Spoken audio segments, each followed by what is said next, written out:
Steering northeastward from the Crozets, we fell in with vast meadows of Brit, the minute, yellow substance, upon which the right whale largely feeds. For leagues and leagues, it undulated round us, so that we seemed to be sailing through boundless fields of ripe and golden wheat. On the second day, numbers of right whales were seen, who, secure from the attack of a sperm whaler like the Pequod, with open jaws sluggishly swam through the Brit, which, adhering to the fringing fibers of that wondrous Venetian blind in their mouths, was in that manner separated from the water that escaped at the lip, as morning mowers, who side by side slowly and seethingly advance their sides through the long wet grass of marshy meads. Even so these monsters swam, making a strange, grassy, cutting sound, and leaving behind them endless swaths of blue upon the yellow sea. That part of the sea known among whalemen as the Brazil Banks does not bear that name as the banks of Newfoundland do,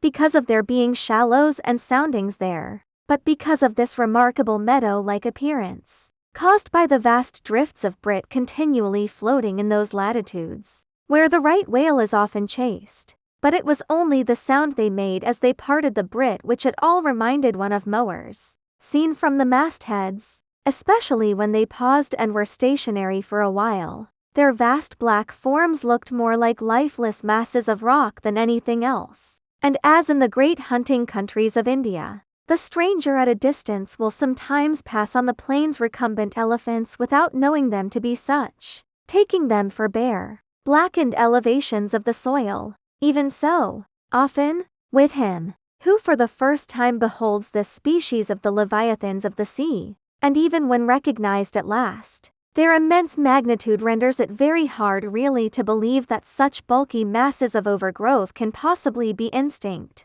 in all parts, with the same sort of life that lives in a dog or a horse. Indeed, in other respects, you can hardly regard any creatures of the deep with the same feelings that you do those of the shore. For though some old naturalists have maintained that all creatures of the land are of their kind in the sea, and though taking a broad general view of the thing, this may very well be, yet coming to specialties, where, for example, does the ocean furnish any fish that in disposition answers to the sagacious kindness of the dog? The accursed shark alone can in any generic respect be said to bear comparative analogy to him. But though, to landsmen in general, the native inhabitants of the seas have ever been regarded with emotions unspeakably unsocial and repelling, though we know the sea to be an everlasting terra incognita, so that Columbus sailed over numberless unknown worlds to discover his one superficial western one, though, by vast odds,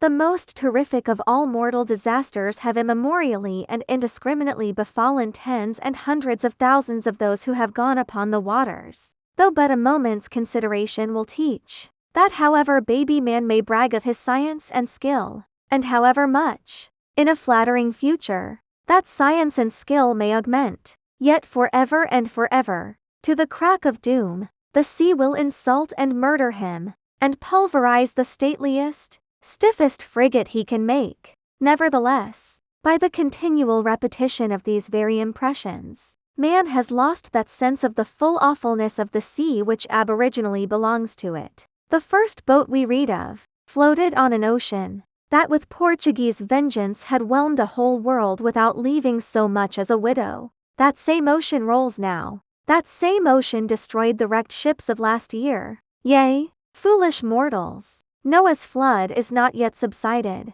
2/3 of the fair world it yet covers. Wherein differ the sea and the land? That a miracle upon one is not a miracle upon the other. Preternatural terrors rested upon the Hebrews, when under the feet of Korah and his company the live ground opened and swallowed them up forever. Yet not a modern sun ever sets, but in precisely the same manner the live sea swallows up ships and crews. But not only is the sea such a foe to man who is an alien to it, but it is also a fiend to its own offspring, worse than the Persian host who murdered his own guests, sparing not the creatures which itself hath spawned. Like a savage tigress that tossing in the jungle overlays her own cubs, so the sea dashes even the mightiest whales against the rocks, and leaves them there side by side with the split wrecks of ships. No mercy, no power but its own controls it. panting and snorting like a mad battle steed that has lost its rider. The masterless ocean overruns the globe.